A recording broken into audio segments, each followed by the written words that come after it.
¿Estamos bien ahí con las luces? Sí, acabo de apretar el botoncito encendido para que intentemos darle forma. ¿Cómo va tu día, tu semana? ¿Cómo va todo? Bien, qué sé yo. Estuve. ¿Bien? A ver, profundicemos en el bien. ¿Bien? ¿Claramente bien o un bien nebuloso? No sé, sí, no sé, un bien condicionado por sensación. Estuve haciendo, acomodando cosas, qué sé Ujú. yo. Y encontré en una caja tesoros perdidos. Bueno, repartí algo, de tesoros perdidos. Sí, mira, qué sé yo, encontré cartas Ah, cartas. de hace mucho tiempo, de un familiar en Italia, de cartas incluso que le mandaba a mi vieja cuando hice servicio militar. Ujú. Y ¿sabe qué estuve pensando? Antes que nos encontremos, estaría bueno hablar de el correo en La Matanza. ¿Sí? El correo institución, el correo, todo lo que se generaba en función del correo. El correo asociado al Estado también, ¿no? Al Estado, Sí. a la vida común de la gente, no sé si te parece que Me parece tenemos. un tema muy interesante y tal vez un poco relegado, por no decir olvidado, ¿no? Porque el correo ahora, como hay, el correo pasó a ser algo plural, ¿no? Hay correos, Sí, correos correo, privados, o correos... generalmente la carta que llega es para cuando te intiman los acreedores, nada más, no es. Sí, sí, o una carta que tiene que ver con elecciones, ¿no? Un llamado para ser fiscal o una cuestión así. Eh, no fue siempre de esa manera, ¿no? No, no teníamos un rol central, me parece, el correo como En el organización. correo estaba la bandera, ¿no? La Sí, bandera argentina el ondeaba buzón, el buzón, ¿no? Había determinados elementos, había objetos que eran claramente señalaban esa institución que era única, ¿no? Como hablar de una comisaría, como hablar de una municipalidad, estaba el correo, donde, los colores del correo determinados, creo ajá, que eran verde y amarillo, ¿no? No eran azules como. sí, probablemente, sí, no recuerdo bien los colores, pero sí identifico bien el correo como algo relacionado con la Argentina con la singularidad. Y hay una historia, ¿no? El correo en Argentina, que no, después nos metemos en la cuestión de las cartas, el buzón, las estampillas y todo, ese hermoso universo de objetos que van alrededor del correo y del propio cartero, ¿no? Ese funcionario público que trabajaba en el correo. Pero el correo también en un momento en la Argentina como lugar donde el juguete estaba presente, ¿no? Y los niños en la Argentina hacían ahí colas en determinados momentos, sobre todo para fin de año, para Reyes, para recibir su juguete. su juguete, ¿no? Eh, Pero también era el correo donde vos ahorrabas, la vieja caja de ahorro de correos, uh-huh. una libreta donde vos te lo abría tu hijo, estamos hablando de cada 50, 60, vos pegabas una estampilla y vos ibas ahorrando. Cada estampilla implicaba qué cosa, que tenés una tenencia. Qué interesante esto del ahorro, ¿no?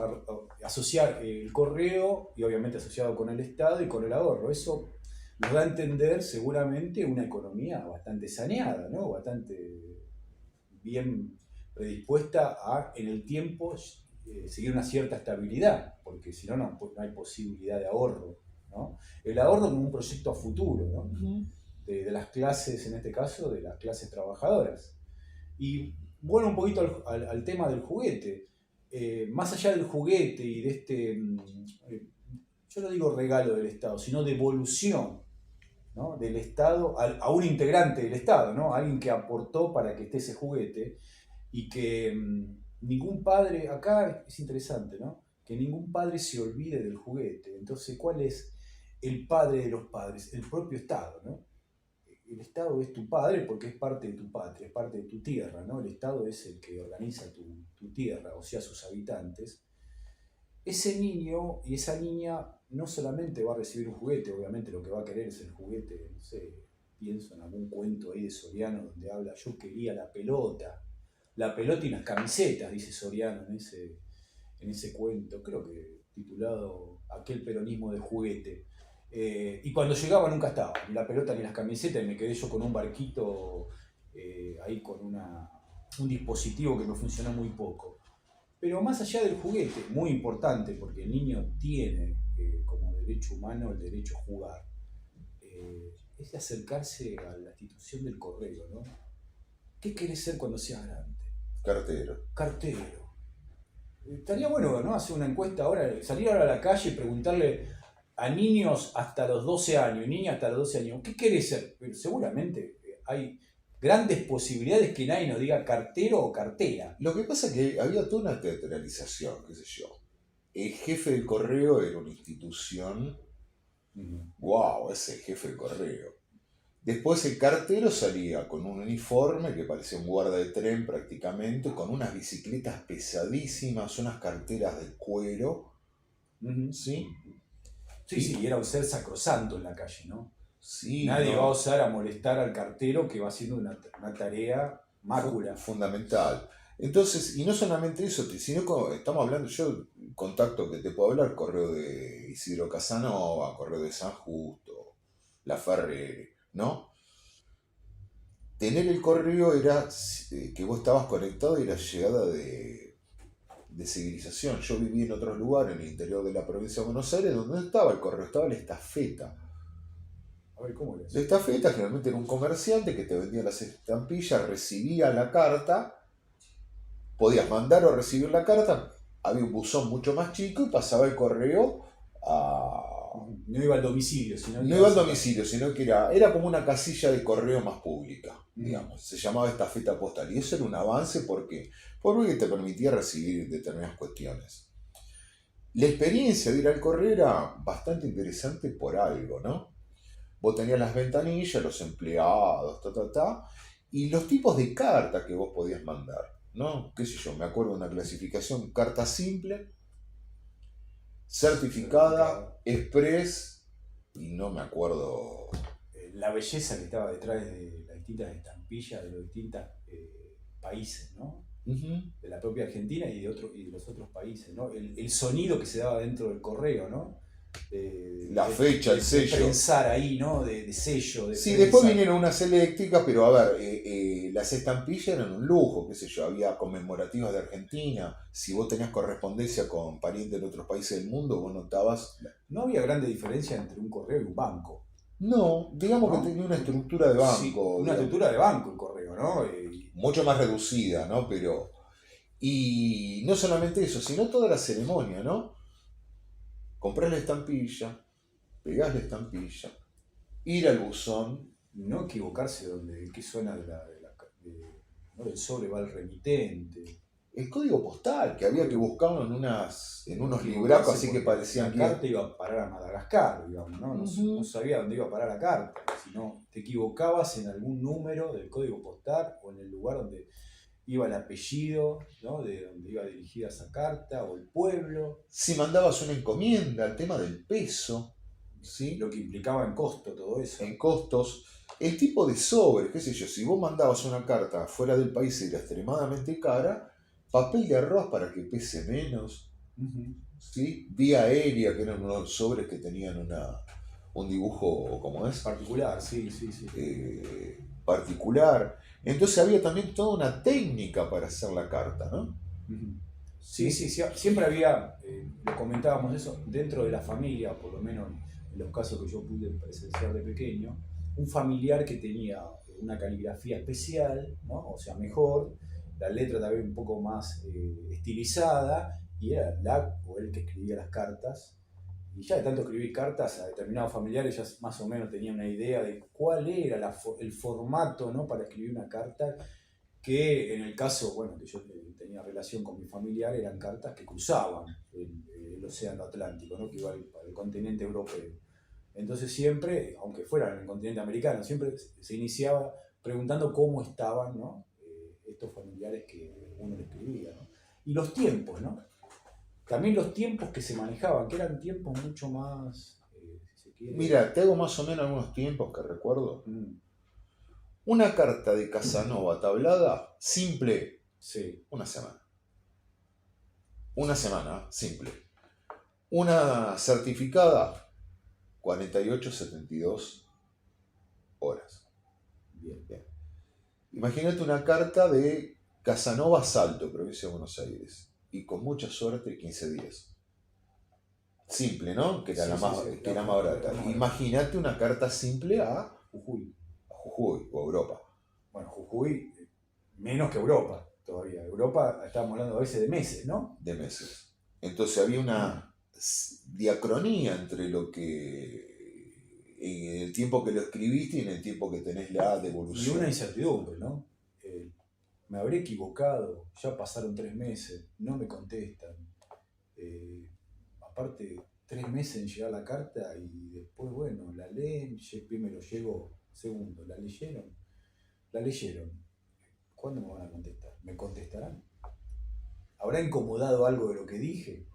Y después por tal pasado un año hasta que había una respuesta a esa carta que vos ya, tal vez mucho de lo que habías escrito te habías olvidado. O sea, unos tiempos de una extensión que hoy un joven no lo puede llegar a entender, ¿no? Sí, me parece que era un criterio epistolar, ¿no? Había todo un formalismo, todo un tiempo de respuesta, de réplica a lo que te están diciendo las cartas, también una cuestión de interpretaciones, ¿no? A ver, ¿por qué me escribió de esta manera y por qué menciona esta palabra? Claro, había que tener a mano siempre un diccionario, me parece. Un diccionario o criterios interpretativos o que te tranquilizaban o te generaban qué cosas, incomodidades, ¿no? Sí, sí, por eso siempre había una estructura que se seguía, ¿no? Ujú. ¿Cómo están? Ahora te cuento cómo estoy yo y no La mucho más. postdata, algo inexistente, me olvidé de algo en el cuerpo de la carta y te pongo una postdata acotándote. Sí, que más la podata más que nada creo que es un truco, ¿no? Que en realidad es algo que se resalta, Exacto. ¿no? Porque ¿qué quiere el artista? ¿Ser el primero en la marquesina o ser el último, ahí grande al final? Y más de uno quiere ser el último, ¿no? Porque es el último que se lee y está con letras grandes, ¿no? Entonces, esa postdata es algo que yo quiero resaltar más que todo lo que tiene que ver con la norma de la escritura, que es acá estamos bien, ¿cómo están ustedes? ¿Qué tal el clima? Sí, me Etcétera. olvidé de que Juancito se recibió de médico. Me olvidé de contarte y estás Claro, claro. O me haciendo... olvidé de que Juanita está embarazada, ¿no? Entonces, o cómo anda la tía, ¿no? Que estaba enferma. Entonces, lo pongo ahí. No lo pongo en la carta porque tal vez se Sí, aparece. es la omisión, pero también, como decís vos, el tema de resaltar cuestiones y toda la logística, ¿no? Pensar que todo el correo era distribución vía ferrocarril en su mayoría de los círculos, la encomienda, ¿no? Que se llevaba, no te vendían la caja de encomienda, sino que vos tenías que armarla para poder, como es, mandarla. También la relación que vos podías tener como pibe con el correo, ¿no? Qué sé yo, si vos coleccionabas estampillas, por ejemplo. Claro, sí, Ibas y sí. comprabas las estampillas y había álbumes de estampillas Ujú. Sí, sí, sí. conmemorativas. Vos fíjate todas las cosas que vos vas sumando, ¿no? El tema del correo relacionado con el ahorro, el tema del correo relacionado con el tema de las estampillas, que también traía un beneficio, la cuestión del correo relacionado con el derecho de los niños a jugar. Y hoy nosotros vemos toda una fauna de correos que dan muchas ventajas a veces, que pueden traer cosas del exterior, etcétera, etcétera. Y que podríamos decir, preguntarnos, ¿no? Ese correo argentino, ¿qué fue lo que ocurrió en la historia argentina para que no se haya ayornado al tiempo presente y no haya un correo argentino con esa potencia que tuvo en otro momento?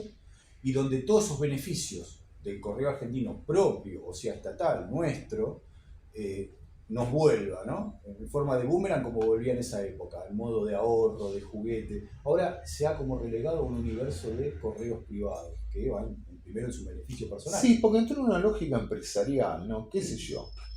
Vos vivís, vamos a dar un ejemplo concreto, vos vivís en Navarro, 100 kilómetros de acá, el pueblo grande tiene, pero hay un pueblo que se llama JJ Almeida, 25 kilómetros de tierra para llegar, 200 habitantes. Y el correo, no está en la oficina del correo. Generalmente, como mucho, te ponen una estafeta postal y nada más. Y la pregunta es, ¿llegan ahí los grandes correos? Yo creo que no llegan. A ver, puntualmente, generalmente la gente tiene que ir a buscar las cosas a Navarro. A ver, se retira de la función social para tener una lógica, ¿qué cosa? Sí, Empresarial. podríamos mirar una mirada empresarial, si quiero me pongo ahora un poco en abogado del diablo, es decir, Ujú. JJ Almeida podría ser, acá se me viene un cuento de Alejandro Dolina, un lugar extremadamente interesante para un empresario, para una mirada comercial. y porque sería un lugar exclusivo para ir a hacer una especie de turismo de pueblos de la provincia de Buenos Aires, donde tiene solamente 200 habitantes y yo puedo ir ahí a relajarme, a pasarla bien. ¿Qué ocurre? Si eso lo promociono, JJ Almeida va a tener tantos turistas que va a dejar de ser ese pueblo de 200 habitantes tranquilo para descansar y va a ser como Mar del Plata. Entonces, también son lugares a explotar, digamos, esa creatividad que puede tener el mundo empresarial. Y yo creo creatividad, entre comillas, porque por lo que vos contás, y es así, tiene falta de visión, ceguera, ¿no? Esa ceguera que tiene a veces, y ahora me corrijo, el mundo empresarial, la creatividad estatal en su momento veía ahí también un negocio, porque en realidad, ¿qué es esta cuestión? Si más personas tienen bienestar económico, ¿el negocio va a ser mayor o menor? Yo creo que con el correo pasó lo mismo que con el ferrocarril. A ver. ¿Sí? A ver, desde Menem en adelante vos decidís cerrarlos porque evaluás no una función social, sino los costos. ¿Sí? Y con el correo es lo mismo. A ver, pregunta, si yo tengo 200 habitantes, como digo en el caso del ejemplo de Almeida, tengo que tener una infraestructura, un jefe de correo, un empleado, todo lo demás. Y por ahí te mandaron 3 cartas en un mes. Entonces, ¿qué dicen? Y bueno, lo lamento en el alma, vos tenés que ir a buscar el correo a donde Navarro se retira, Claro. porque no tiene volumen de, ¿cómo es? De, de rendimientos, digamos. Entró en esa lógica. ¿Y qué le das lugar? ¿Le das lugar a quién? A todos los correos privados con una cuestión de eficiencia falsa también, ¿no? Con una cuestión marketinera, ¿no?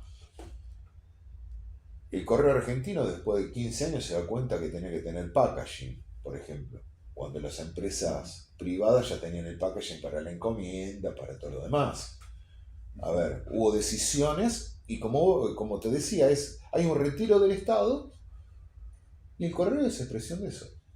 ¿Sí? Al margen de la tecnología, correo electrónico y todo lo demás. Lo que cambia es una forma de comunicación también muy importante. ¿Sí? Sí, sí, sí, sí. Y no solamente eso, sino lugares donde el correo establecía un vínculo. Creo que lo hablamos un par de veces. Vos imaginate Guerra de Malvinas recibir un correo, una carta, del soldado que estaba combatiendo o de un familiar al soldado. Un familiar. O te planteo otra cosa, si vos hacías el servicio militar en Cobunco, en el sur, y ni tenías guita para llamar por teléfono, lo que era tu punto de contacto era qué cosa. Que llegue una carta. La carta. Entonces había una mediación social, digamos, del correo, y también lo que, a ver, como objeto impreso tenía otros usos, ¿sí? ¿Quién no ha guardado una carta importante en su vida? Claro. No para verla en el celular, sino para tenerla tangiblemente, ¿no? Sí, sí, una sí, carta sí. de amor, una carta de un pariente. Va mucho más allá de lo simbólico y tiene un recorrido histórico y también sentimental mucho más profundo que un WhatsApp. Tiene otros tiempos y claro, otro tipo de... Que no se va a diluir en el éter tecnológico, digamos. Lo vas a tener en vivo y en directo, lo vas a poder atesorar, lo vas a poder guardar más allá de un dispositivo. No vas a necesitar un dispositivo para guardarlo. Lo vas a poder guardar vos en el lugar que vos quieras, que no va a estar gerenciado, ni va a haber un intermediario que sea ninguna aplicación. Entonces no va a haber otra gente o un algoritmo que sepa que vos tenés algo guardado dentro de un dispositivo, sino que vos esa carta la vas a tener atesorada en el lugar que vos quieras. ¿Sabes qué sucede con las cartas con lo que pasa actualmente con las fotos? Antes sacar una foto era una ceremonia. Y esa foto se atesoraba. Y vos sacás 20.000 fotos ahora y terminan eliminadas. Bueno, ese el famoso pensamiento filosófico, el todo es igual a la nada. Exacto. Y no solamente eso, sino, vos pensás lo mismo, se te pierde el teléfono y perdiste parte de tu vida. No, es que quedás completamente ciego. Porque no está la cultura de imprimirla ni nada de eso. Sí, a ver, cuestiones que cumplía el correo que te matabas de risa, qué sé yo. Te iban tus parientes a Bariloche. Y lo interesante que era que te mandaban una postal de Bariloche. Claro. Era una selfie, digamos, el mensajito o el video a través de dónde. O una postal de Bariloche que ni siquiera era del año que estaban ellos ahí en Bariloche, que la compraron en Bariloche, O podía ser una postal que ni siquiera estaban en Bariloche y te la mandaron y dicen, che, estamos en Bariloche. Y detrás escribían, la estamos pasando bárbaro, recién empezamos a esquiar, ¿no? Y vos feliz por la postal que te habían enviado. Estaba la industria de las postales también, ¿no? Que tenía que tener determinadas características para entrar dentro del sobre, que después iba a ser las postales navideñas, sin ir más lejos. Las tarjetas navideñas. No, las tarjetas navideñas, que tenían, algunas te venían con, eran musicales, se abrían y tenían música, ¿no? También se mandaba. Eso era premium para mandarlo por correo. Así que creo que mucho de ese correo que en un momento estuvo en la Argentina, esperemos que en algún momento se reviva, obviamente no con las mismas características, pero sí con la misma potencia. ¿Qué intentamos nosotros con estos programas, ¿no? El otro día lo charlamos, no sé si vos estarás de acuerdo. No revivir viejas no estamos pidiendo que vuelvan las cartas en papel. No llorar sobre viejos pasados felices o supuestos pasados felices, sino otorgarle potencia a ciertos momentos del pasado, que con la creatividad de las personas que nos rodean, nuestros vecinos, los matanceros, los bonaerenses, los argentinos, tranquilamente podríamos potenciarlo de una manera que no tenemos ni siquiera noción de lo que podríamos hacer. Entonces, es esa cuestión, ¿no? Saber que hay un origen interesante. Sí, ayornar la presencia estatal en tiempos donde... Sí, sabiendo qué significa el Estado, que el Estado somos nosotros desde que nos levantamos, ¿no? El Estado está en la esquina en un semáforo, el Estado está en la calle que no se rompe. Mira, el claro ejemplo tiene que ver con las estaciones de servicio. ¿Sí? A ver. Yo por una cuestión de convicción jamás, siempre cargo en YPF. Sí. Por la calidad de la nafta y todo lo demás. Vos andás por partes del país donde lo único que hay son estaciones de servicio.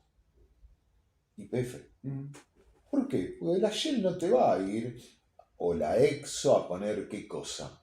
Una estación de servicio en el medio donde pasan 2 autos por día. Entonces, se recuperaba ¿qué cosa? Me parecía que hay determinadas instituciones que cumplían una función social. Yo creo que hay que reponer la idea de Estado social que estamos perdiendo desde hace más de 50 años. Vos lo dijiste acá, el Estado, y vos dijiste YPF. Yacimientos petrolíferos fiscales, ¿no? Empresa originariamente completamente estatal. Encotel, ¿no? Empresa Nacional de Correos y Telecomunicaciones. ¿No? Bien. Bueno, creo que... Cortamos, digamos, terminamos la carta, mandamos certificada para que llegue rápidamente a todos nuestros queridos oyentes. Le mandamos un abrazo grande. Y bueno, los esperamos en la próxima. Hasta luego. Chao, hasta luego.